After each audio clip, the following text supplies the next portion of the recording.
We have a close-up Arduino Uno components, USB port, power jack, digital and analog pins, and the microcontroller chip. Screen overlay highlighted is each section. So now with demonstration of connection wires to breadboard and Arduino, visuals of inserting LED and resistor into breadboard, and with tips on how each section power rails, row and column works. It's time to bring Arduino to life with code. We'll dive deep into Arduino IDE when we write, compile, and upload code to control circuit. Don't worry if you are new to programmers. Start with simple steps and we will guide you along the way. Demo of connecting an LED to an Arduino, programming to it blink. Various LED patterns are shown with explanation of code methods such as delay and for loop.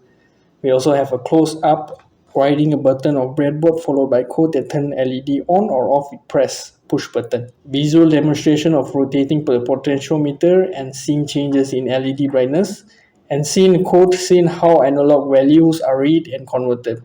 So as well, we have a demo of wiring servo motor to the Arduino Uno, different footage of different angles of servo rotating, as will explain the code logic for the angle control. Now we are in the sensor lab. Make your project away with DHT11 with environment close-up connector of the DHT11 sensor to breadboard and Arduino. Displays data in real time, white values or temperature and humidity updating on screen. So we also have a close-up the HCSR04 ultrasonic sensor in action, demo of instance data being printed on screen, as a quick example of distance-based action like an LED alert for close objects. With each episode, you unlock new possibilities from lighting up LED to measuring distance. I'm with you Arduino Uno and these foundational skills.